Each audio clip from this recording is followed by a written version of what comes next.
Welcome, everyone, and welcome, Mr. Engels. Thank you for making time for us for this interview. Maybe we should start with an introduction. Perhaps it's the best if you introduce yourself a little bit. Yeah, sure, if you wish to. So first, thank you very much for the invitation. My name is David Engels. I'm a Belgian historian who started his career as an ancient historian and who worked for 10 years at the University of Brussels after studies essentially in Germany. And now for nearly 5 years by now, I have moved to Poland, where I'm currently living here in Warsaw. And am working more and more, not as an ancient historian, but let's rather say as a critical commentator upon political events and thinking a lot about cultural history, compared civilizational analysis, that kind of thing.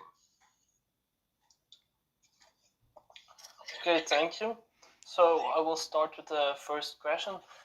One of the most famous books you wrote is On the Way to the Empire, in which you compare the situation in the European Union with the Roman Empire.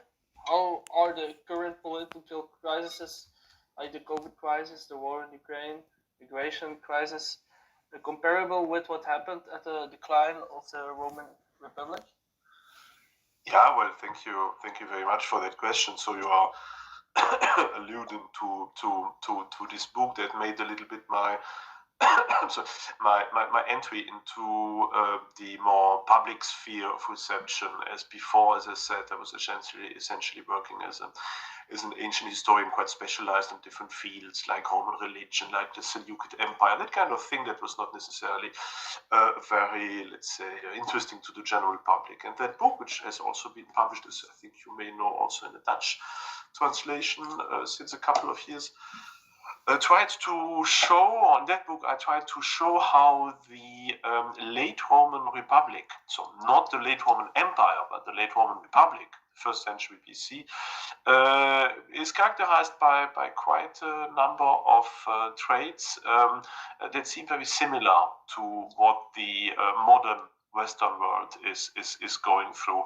Things like, for example, demographic decline, like mass migration, like the decline of traditional religion, like multiculturalism, like globalization, like technocracy, like asymmetrical wars, like populism, like terrorism, and so forth, are not really just typical for our period today, but is also typical for the first century. So there are many quite similar characteristics between both periods, sometimes really astonishing one. And of course, I'm not now pretending that history is repeating itself absolutely in the exact way. Obviously, we have to differentiate between different times, between different civilizations. And obviously, there are also quite a lot of differences between both periods and both civilizations. But nevertheless, I'm quite convinced that from a structural point of view, these analogies are so obvious that we can think that also our future will not, let's say, will not happen in a way absolutely different to what the Romans lived, but that to the contrary, studying the decline or crisis, decline and fall of the late Roman Republic and its outcome, that is civil wars and the Augustan Empire, may also help us to better places and orient better places into our own time, and also better, how to say, perhaps understand even where things may very probably be heading. Now, of course, I wouldn't like to pretend that every single event happening in 2022 or 2023 finds its exact parallel somewhere in the first century BC. That was, of course, quite preposterous, because we're speaking about very general analogies. But still, even if we, I'm convinced that even if we look at even single events, at least we can see them as symptoms of certain trends, certain tendencies that are also characteristic for the late Roman Republic. And so you alluded to things like the COVID crisis, like the war in Ukraine, like migration crisis. Yes, in a different degree, indeed, they are quite telling and quite revealing for things also happening in the late Roman Republic. Migration crisis, that is obvious, because the first century BC was characterized by a mass migration towards Rome. Many people only think, when they hear about parallels between the West and the Roman Empire, somehow about the late Roman Empire, between the migration of peoples and the end of the civilized Roman world and so forth. I wouldn't allude, or I wouldn't point to this analogy. I rather refer to this much more similar slow migration and immigration process that happened during the first century BC, where we do not see the entry of politically organized groups of people into an empire and an introduction or intrusion of groups that is happening in obviously a very military and very violent way. No, the first century we have this very individual, very slow, nevertheless very important migration of lots of people from the east of the Mediterranean, essentially from Syria, from Asia Minor, from Egypt, from Greece, and so forth.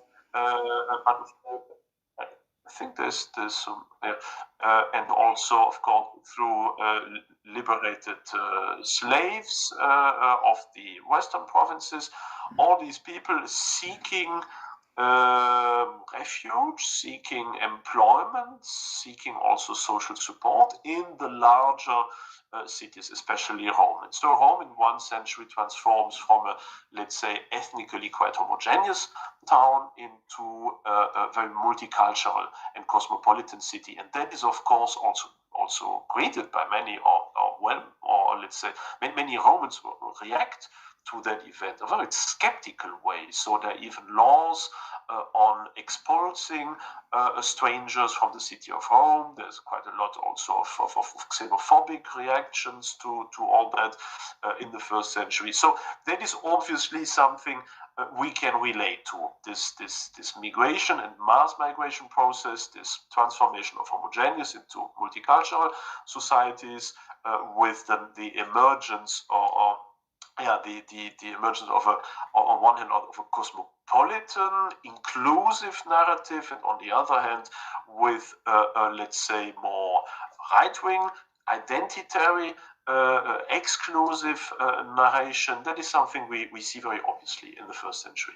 Now, of course, COVID crisis is something that is now very difficult to just point as a single event, but I see in the COVID crisis essentially one of the numerous repetitions of all the time the same scenario we see very often in the West. That is, there is a crisis, sometimes alleged crisis, sometimes a true crisis, and that essentially enables political elites to declare some form of state of emergency and pushing forward their own political aims. The COVID crisis was obviously something like that. Many of the let's say, ideas of social engineering, of political engineering, of introduction of, let's say, Chinese-style social credit system, all that kind of measures people are talking about for years and years, and where we see that essentially, of course, the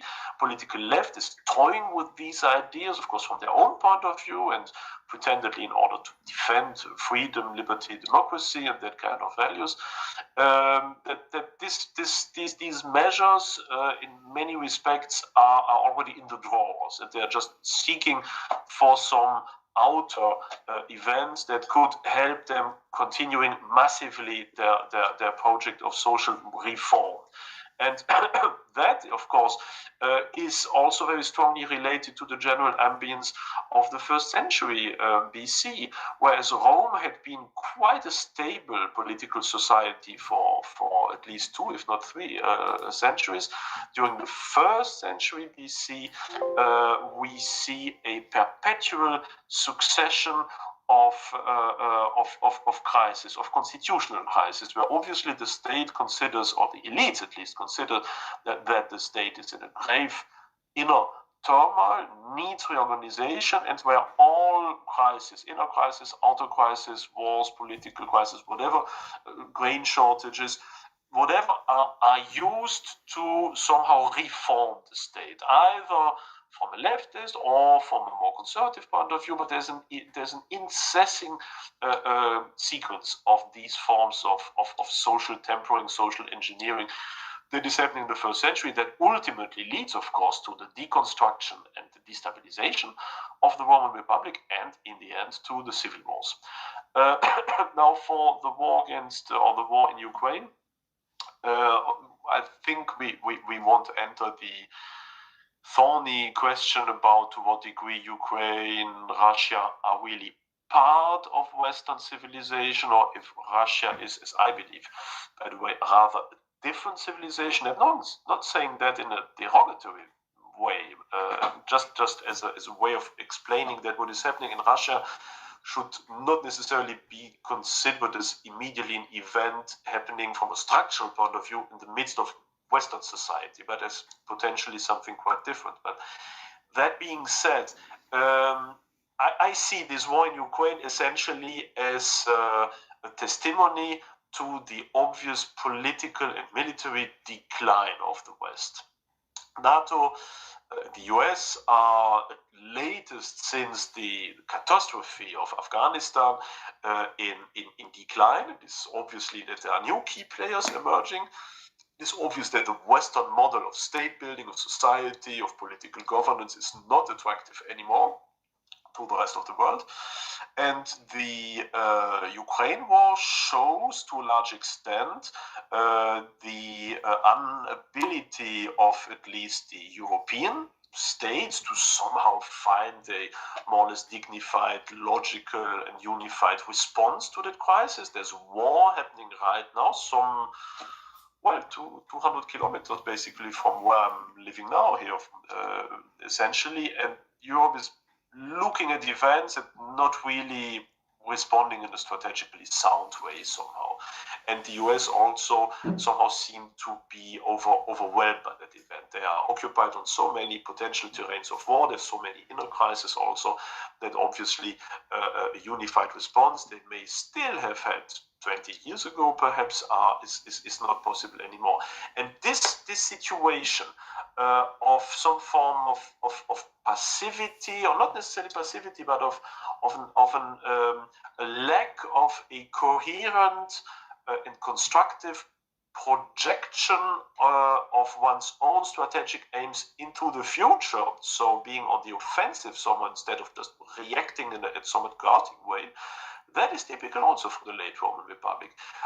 When we think of Rome, we often think about this military bulldozer, just expanding and somehow going from success and victory to victory. But that is not true, at least not necessarily for the first century. To the contrary, the first century is characterized by somehow a series of military disasters and of obvious, even the victories are testimonies of obvious strategical and logistical and political shortcomings.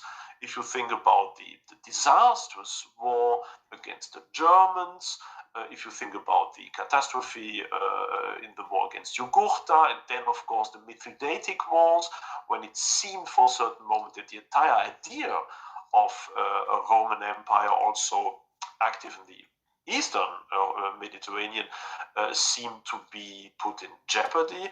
And it is only based on many detrimental reforms and essentially the more and more autocratic way of dealing with things that is deployed by Pompey the Great, that Rome barely escapes catastrophes.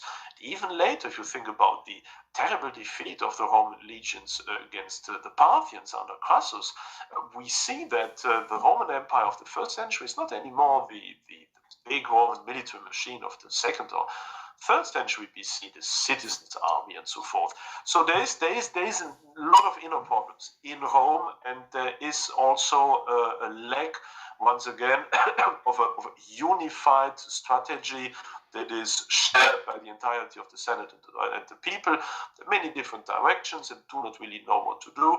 The army is not anymore as competent as it was before, and basically it's a huge mess from which only certain individuals then emerge and show that it is not anymore this senatorial oligarchical system that can somehow guarantee the unity of that empire, but rather single individuals with, of course, a trend going towards more and more Caesarian attitudes. That is basically my perhaps somewhat longish response to your first question when it comes to comparing the COVID crisis, the Ukrainian war, the migration crisis, to some of the general trends and tendencies of the late Roman Republic. Okay, thank you.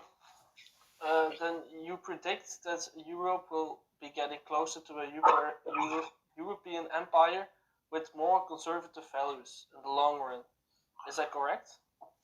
Yes, it is. It is obviously correct. It is even, as I would say, the sense of the title of the book, obviously, as this prediction is based on what I explained at the beginning. So once again, the idea of the book and of let's say many of my more political reflections is based on that assumption that the crisis of the late Roman Republic is quite similar to what we are living now in the West, and that the consequences could, very probably will, also be in a certain way similar. That is, that we will experience a phase of civil war, civil disorder, civil unrest that needs, of course, to be defined, but still a phase of very difficult and violent transition that may last for 20 years, something like that. And I think we are already right in the middle of the beginning of all that. And at the end, if these parallels function, and I fear they will, then we would have some form of Augustan reorganization of the Western world, of the European world, that would happen. So what does that mean finally? Well, my analogies are not only based, of course, on these two parallels. That would be a bit weak, obviously. But as you may know, I am inspired a lot also by other cultural morphologists, essentially, of course, Oswald Spengler, who is, I would say, one of my great spiritual or intellectual masters, even if there are, of course, many issues with his work. But this general theory that is also shared by Toynbee and by many other thinkers of the 20th century is that civilizations behave in a somewhat parallel way, that technology or cultural or ethnic or geographic issues are not necessarily, let's say, elements of let's say of openness towards history, but let's say just outer characteristics that do not develop the inner trends and tendencies of a civilization, and that at the end of each and every civilization we see this phase of violent transition, and then or let's rather say we see generally, we see in this civilization at the beginning some form of initial monarchy, then we see it crumble into some feudal state, then we see the beginning of some form of modern and also technologically more advanced classical period in the history of civilization that leads then finally to a somewhat imperialist, highly technological, but also, let's say, a highly capitalist and liberalist society marked also by the decline of religion, tradition, and so forth. And this stage leads sooner or later to some form of civil disorder, out of which emerges again one sort of unified empire that ends the history of that civilization, and that ties back somehow also to some of the characteristics from the beginning. That is, in very broad characteristics, the blueprint for the history of all civilizations, be it Egyptians, the classical Chinese civilization, the Japanese civilization, the Iranians, the Greeks and the Romans, the Byzantine Muslim world, Mesoamerica, and so forth and so forth. You can apply that basically to it all. So if we place ourselves in that general framework, we are more or less at the end. We are at the end of these highly technological, imperialist, materialist, deconstructivist period that is destroying itself, that leads to a period of prolonged unrest somehow, that leads to the establishment of some form of final empire.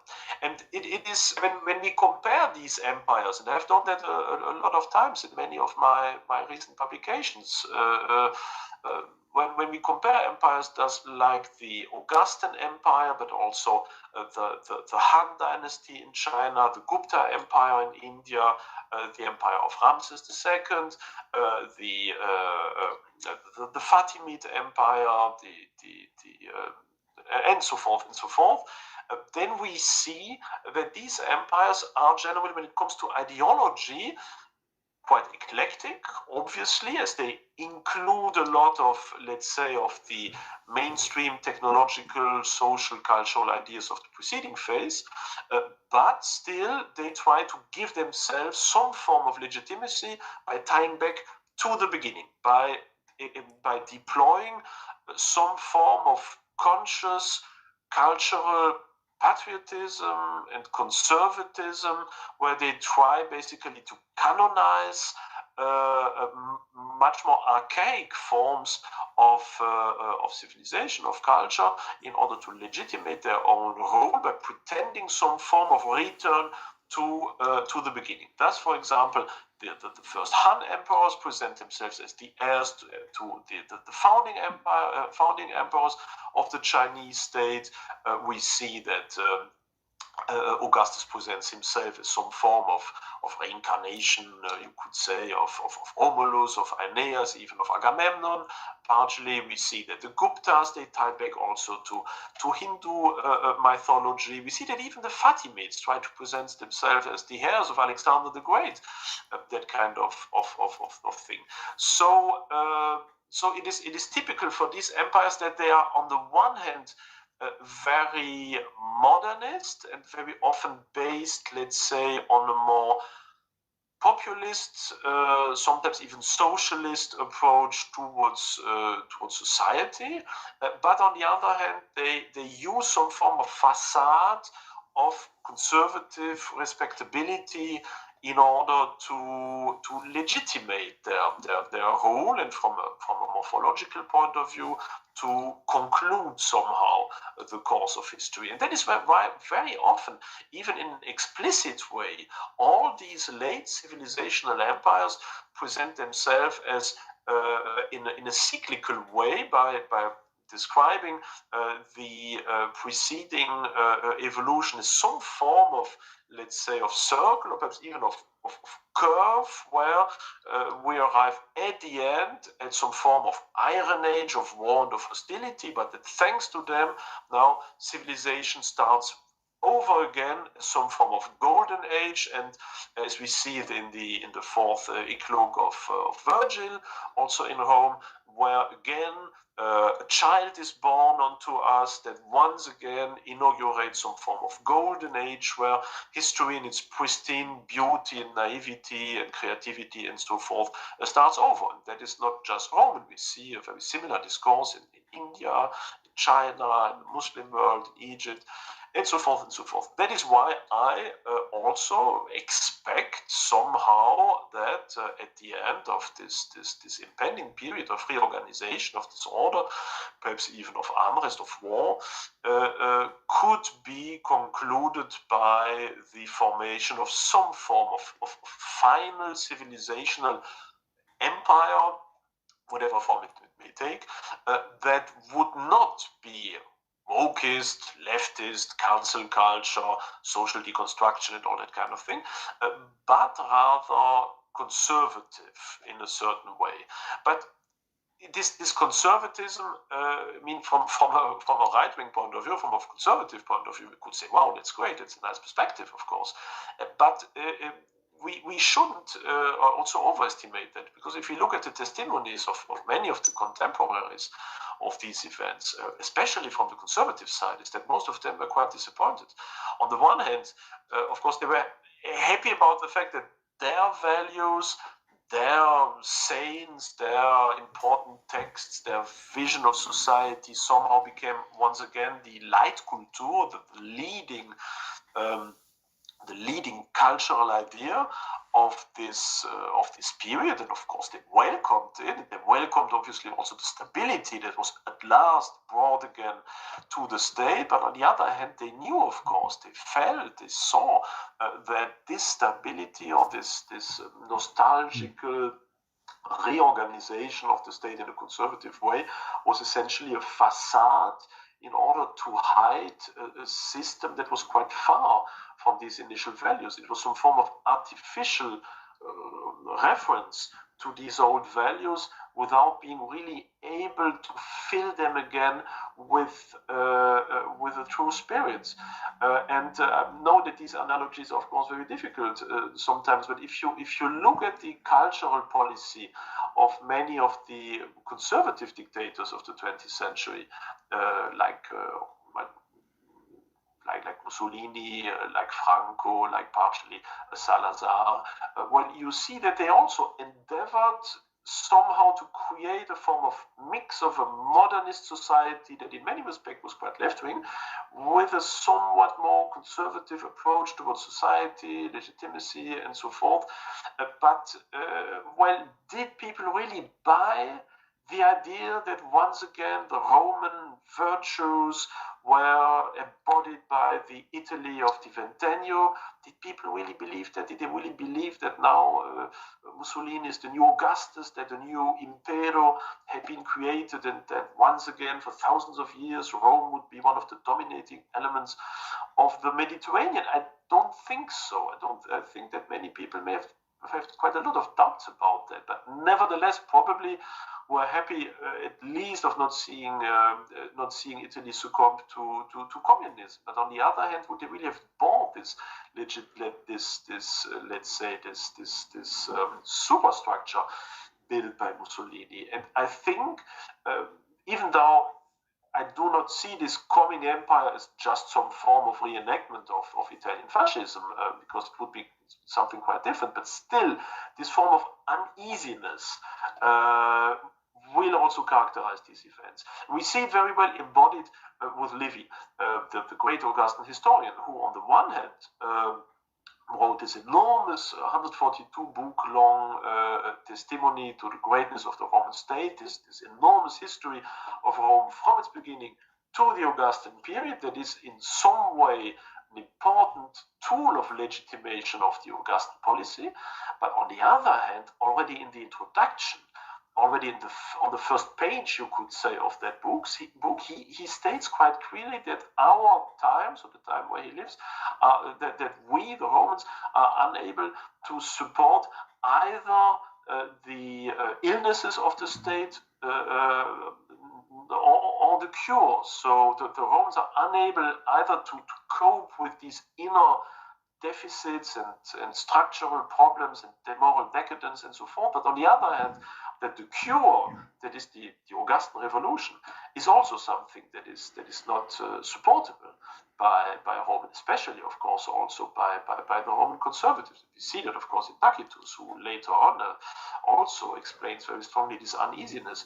So when I speak about the rise of a more conservative European empire, it is with these ideas in mind that this is neither from my point of view a conservative utopia, nor certainly a dystopia, but it is something that we have seen happening over and over and over again in the history of civilizations, and that is why I expect something similar to happen also in Europe during the next 20-something years. Okay, you also predict era of Caesarism is a struggle that we see today with Elon Musk as CEO of Twitter, a modern day example of a global Caesarism? Yes, absolutely. Elon Musk is, of course, a brilliant example of that. And once again, I have just to state that I'm of course not the one who invents this idea of an impending Caesarism already since the 19th century. This idea of a coming Caesarism is there already in the 19th century. If you think about Bonapartism, the self-representation of Napoleon I, and essentially the third, we see, and of Bismarck, we see already this kind of reflections on Caesarism. And I think that after this very artificial period of the Cold War, where many events were frozen between this authoritarian period of the 30s and the, let's say, the return of history since the 90s, that our present too will be characterized by a continuity of these phenomena we experienced in the 20s or the 30s. Now, what is interesting is that Spengler, in his enormous decline of the West, saw as first example of a modern Caesar, not a statesman or European statesman or dictator or whatever, but for him the first example was Cecil Rhodes. Cecil Rhodes, the important South African prime minister, who also founded these great gold and jewel mine companies, who conquered, let's say, thousands of kilometers of land in his endeavor to create this continuous British domination over Africa from the Cape to Cairo, and who was at the same time a businessman, a colonialist, a politician, an ideologist, and so forth. For him, that was the first Caesar. That was for him the first glimpse of what would happen later. Well, today we are, of course, in a period where the really important political events are not happening anymore on the classical political scene, but they are happening in the economic world, very obviously, especially, of course, in Europe. As in Europe, we do not have even one state that could play any form of more or less important political role. Neither Germany nor France are of any form of, let's say, potential competitors to China, or to India, the US, sometimes even to Qatar, from a certain point of view. So most European states are, let's say, much weaker than most of the big economic global players like Bill Gates, like Jeff Bezos, like of course also like Elon Musk. These are, of course, the really powerful people. I'm not saying that from a conspirationalist point of view. It is obvious that someone like Elon Musk, from a purely power point of view, is 100 times more important than the Prime Minister of Slovenia, or probably even of Austria. So, and has much more influence, much more money, much more leverage, much more liberty, also much more global interest, finally, than many modern statesmen or even head of state. So these are really the people who will more and more decide also upon the future of our world. Democracy has transformed, unfortunately, more and more to some already now, more and more to some form of outer facade or acclamation bodies of decisions that are taken elsewhere by people who are much more powerful than most of these politically elected bodies. Of course, we can deplore that on the one hand, but we cannot really change it, because our world is made like that, and short of a revolution, we won't change it.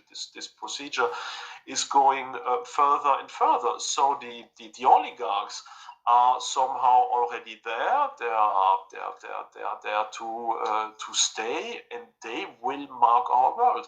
And once more, this is extremely reminiscent also of the late Roman Republic. Whereas in the earlier, the Middle Republic, many of the politicians were well-off people, but not necessarily global player when it came to finances. In the late Roman Republic, most of these people were incredibly rich. They owned large parts of the Mediterranean, you could say. They had money that in sizes that can only be understood today. And people like Crassus, for example, said that people who were not ready to muster a couple of Roman legions out of their own private pockets didn't count anymore in politics. And that is more or less where we are today. We are entering a system that I have once called billionaires socialism. That is a curious combination between, on the one hand, socialism for the large masses who are more and more impoverished, as the middle class is more or less disappearing, some way already extinct. So we have these large masses that are somehow surviving thanks to already now politics of panem et circenses, bread and circuses that are fed somehow by the system, by the social security, that are for the moment surviving with some form of very well. I'm looking for a term that is not too derogatory, but kind of bullshit jobs already. So they're doing tasks that are not really very undignified things they have to do to survive every day, that do not have any aim. They have to combine a lot of these little things, but ultimately they have no perspective either of rising socially or of doing anything that would be rewarding for them also internally. So the large masses are already now living in some form of planned economy that is increasingly reminiscent of late socialism. But on the other hand, instead of the socialist nomenclatura, now we have these billionaires who are incredibly rich and who are increasingly dominating also the political sphere, and who can buy basically their states, their politicians, their parliaments, and that are increasingly entering also some form of political rivalry. And I think that will be typical for the next years. Until now, these people defended essentially, when it comes to social politics and structure of the state and so, quite similar aims. They were not on different, they didn't have large political divides. Of course, they had some, one was leaning more to the right, the other a bit more to the left, but essentially it was all about, liberalizing the state, creating tax havens, destroying the interdict on monopolies, that kind of stuff. But now, as their number is shrinking on the one hand, and as they are becoming so incredibly powerful by now will start this game for ultimate power. That is, of course, what Caesarism is about. It is not about one Caesar. It is about the competition of Caesarist individuals who rise thanks to money, thanks to charisma, thanks to whatever, and who want it all.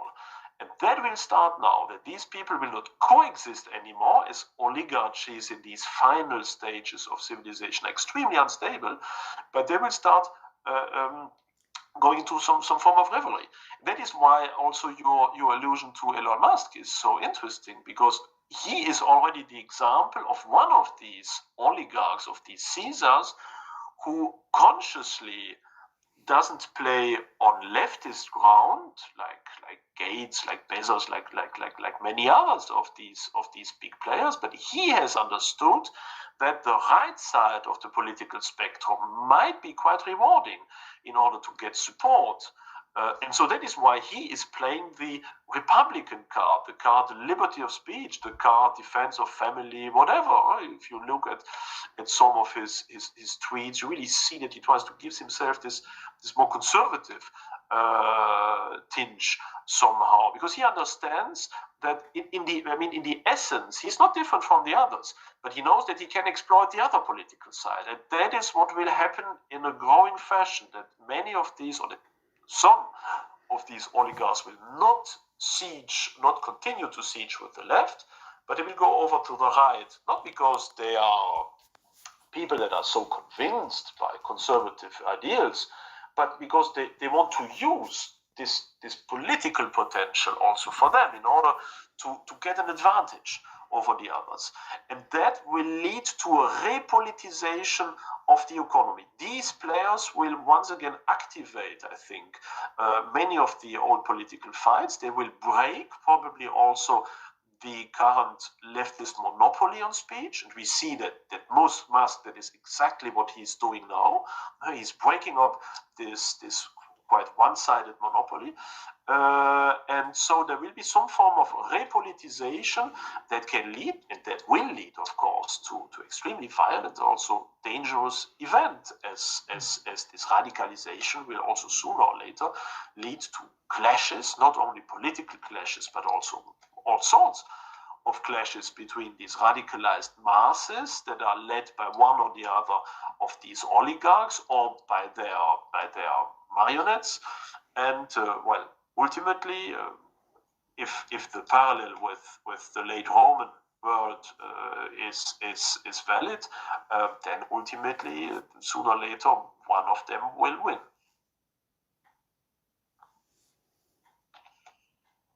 Okay, thank you. Now, after the war, the Ukraine war, do you think we would have a global unified world order, or is multipolarity inevitable? Well, there are two responses to that. On the one hand, I think that the future world will certainly not be global anymore. The period where we could think that there is some form of global system, of global hegemony, of unified global hegemony, like the one that was exerted for quite a short time, finally, by the US since the end of the Cold War until the early 2010 years, perhaps even, these 20 something years, they've ended. They will not come back.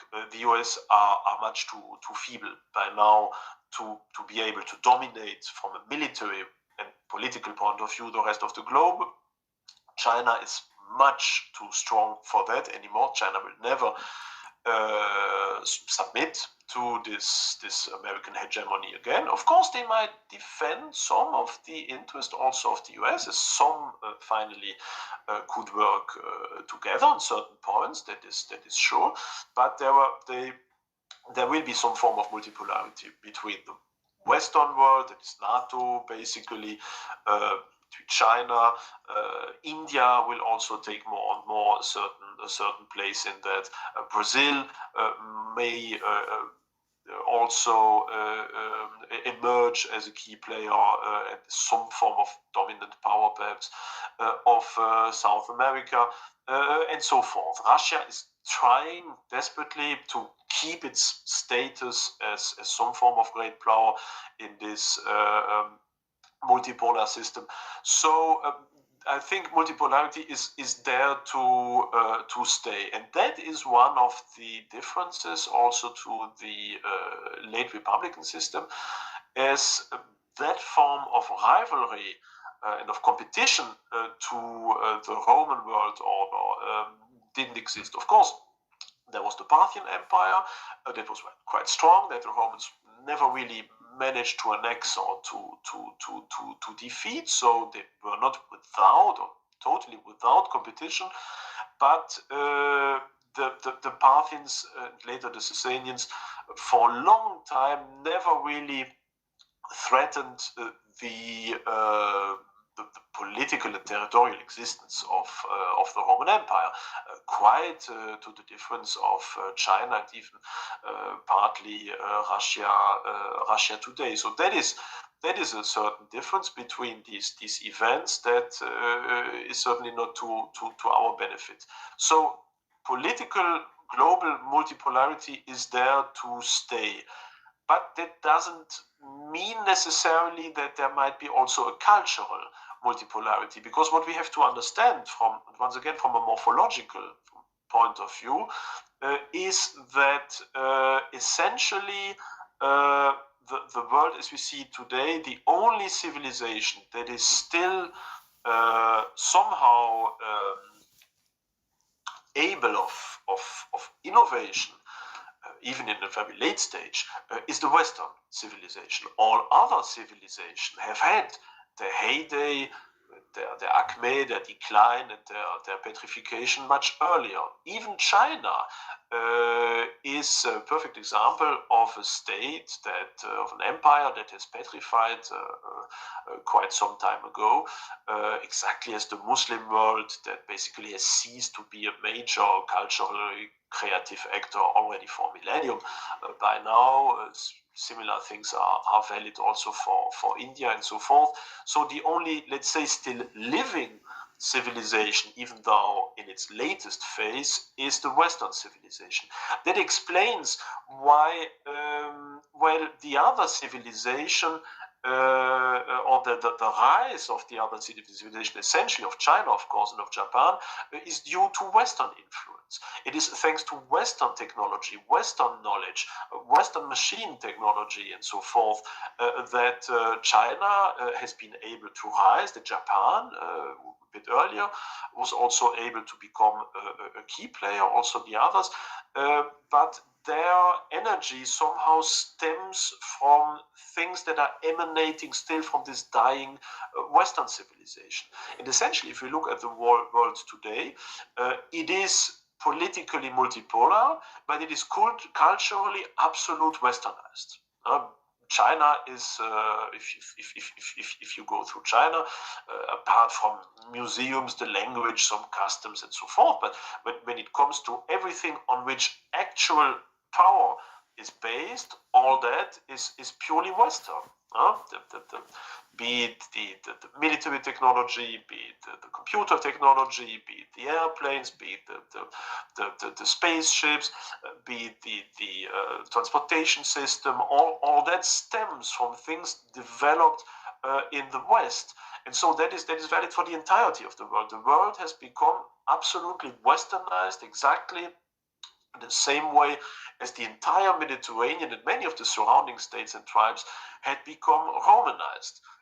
And as we can continue that analogy also to the Islamic Orient, the Indian Peninsula in the past, and so forth. So that is why I say that the globe is Westernized and will probably become more and more Westernized when it comes to these technical, logistical elements of existence. But the other civilizations will use this technology in order to gain their own place in the sun and potentially also fight and antagonize the West. So that is also a very difficult situation for us. It is a bit reminiscent now if we play with these analogies, with also some forms of competition against the Roman Empire, where we see, for example, in late antiquity, how basically the Germanic people invaded the Roman Empire and fought the Romans, thanks to essentially also thanks to war techniques, thanks to military technology that was typically Roman, very often with Roman weapons, even because with their own technology they wouldn't have been able really to face the might, even the crumbling might of Rome. So that would be the perspective for our future.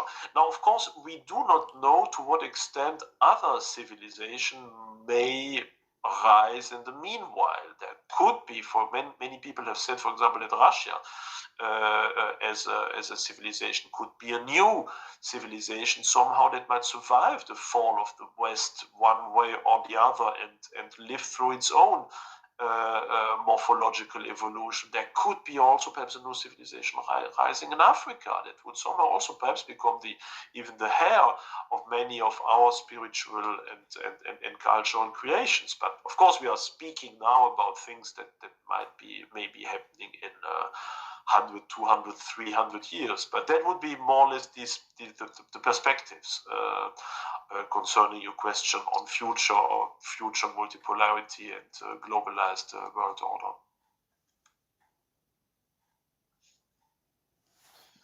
Thank you. I have one last question. How do we revive Europe in this era with woke and cancel culture the global big tech corporations, economical collapse. How should we rebuild Europe? Yeah, that is of course the essential question. I mean, on the one hand, if we believe in these analogies, the way towards our future is already traced. So if we believe that these things, that is civil disorder and rise of some form of pseudo-conservative, now quite modernist imperial final civilization state will happening, well, that is already the answer. So fighting against it may not have much sense if we see that in history over and over and over again the same dynamics is happening. So if we now say no, we have to fight against that, we have to once again to fight for a let's say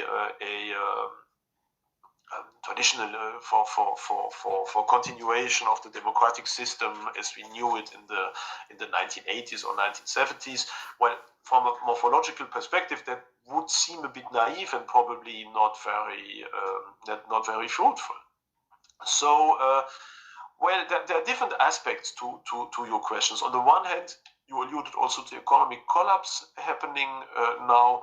Well, the first thing we have to realize is that this collapse is, of course, made by is our own fault.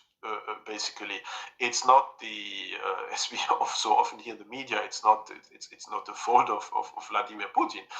It is essentially the fault of our own governments, which for years and for years have deconstructed their own energy supplies, so that now they have become the slaves to people outside of our political reach. And the same is true, of course, for our economy. I mean, we have delocalized our production and our knowledge for decades and decades. Basically, we have financed the rise of China. And we have of course, we have benefited from that for quite a number of decades, as the Chinese were able to produce things much cheaper than us. So we lived on that somehow, on some form of mortgage, you could say, because we somehow knew, well, for some decades we can benefit from their basically slave labor, if you want to see it like that, or their third world wages, so we can have quite a nice life by exporting or by delocalizing our production over there, knowing fully well that sooner or later that would finance and enable the rise of a super state that would sooner or later become the competitor of the West, and create a situation where suddenly the West realizes that it is unable to produce anything of any strategical value or importance, that everything has been delocalized to China, and that suddenly we are at the mercy of East Asia. So this issue is, and I say that without any form of hostility towards the Chinese. I mean, they have been for a period exploited by us. You could say they are doing what is best for their own state from their political point of view, and they are turning the table. So that is a thing that happens a lot in history. It is not because they are against us. It is somehow simply because the West has taken a lot of decisions that were extremely naive and extremely egoistic and short-sighted. And so in the end, we have maneuvered ourselves into a corner from which it is extremely difficult now to escape, and it is not the fault of the others if they have played the game that we have defined ourselves, and that in the end now turns out to be of our disadvantage. When is there still enough cultural creativity left in the Western world to, last time at least, once again create some form of technological advance, of rebuild some form of industry that would enable us in Europe to survive, to become a political and economic actor once again? Well, we can hope so. I still have some hopes left concerning that, but it will be extremely difficult. And for the moment, I do not really see an awareness in the masses even about this question. Another question, when you alluded to the big tech corporations, well, they are also here to stay. The middle class is dead. Basically, and given the world situation now, and once again given the competition by other emerging empires, I do not see how we could bring it back. If we want to survive, somehow we have to work with these oligarchs, unfortunately, as there is no peaceful way, given the situation as it is now, to go back and to build things back to the somehow to the middle of the 20th century. That would of course be very sympathetic if it would be possible, but I do not think so. I do not see how this can work. One of the positive elements is that I think that woke and cancel culture is self-destroying. Of course, it will annoy us for a long time. It is still the leading political ideology, but sooner or later it will not survive the economic collapse it is producing itself. People will be, let's say, less and less convinced by things like the climate agenda if they are extremely hungry and if the light is going out. But that doesn't mean that they will turn to a liberal or even conservative agenda, but I think there will be some form of return of the classical socialist claims. That is that people are hungry, people are poor, society is unjust, things need to be redistributed, and we need some form of strong state in order to protect the people. I think that narrative that was absent in the 1990s and the early 2000s is increasingly coming back, and as I said before, it will not work in contrast to this oligarchical system, as there will always be oligarchs that will defend the masses somehow, that will pretend that they are the defender of these interests. I mean, even if you look at the late Roman Republic, most of the populist leaders from the populares were not simple people coming from the masses. These were extremely rich people, or very often belonging even to the highest strata of aristocratic society, like Claudius, for example. So there could be quite some form of marriage of convenience between socialism on the one hand and some of these oligarchs on the other. But this will not be, I think, in the long run at least, characterized by woke and cancel culture, but rather by more, let's say, traditionally left endeavors. Now, well, rebuilding Europe, I think we need to somehow to differentiate between how we would like things to be, or how we think that things should be somehow, so this normative approach, and the more realistic approach. And I think that is something that people have not yet realized, that we have to take history where it is, unfortunately, and that some ideas, even if brilliant, even if wonderful, even if they worked quite well some decades ago, are dead by now. And many of our very dear ideals, even of liberty, of freedom, of democracy, and so forth, many of these ideas are moribund. And I do not see, and unfortunately I'm really deploring that, even though many of my critics do not believe me, but I'm really deploring that event. But I think they are essentially dead. And so people often belonging to the so-called boomer generation, who think that politics is about bringing back the good old 1980s. This is absolutely naive. It is impossible. It is even counterproductive, as we can never bring history back some years.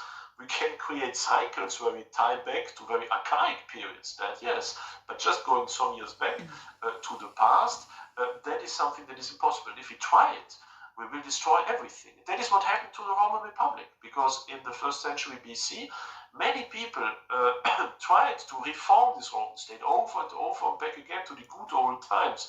Well, the definition what these good old times were quite different, but still all of that was absolutely impossible. And the more they tried, and the worse somehow it got. And so I think that in this fight between leftist utopians or left greenist utopians with their climate neutral, socially, culturally inclusive LGBT utopia, that is bound to fail through reality.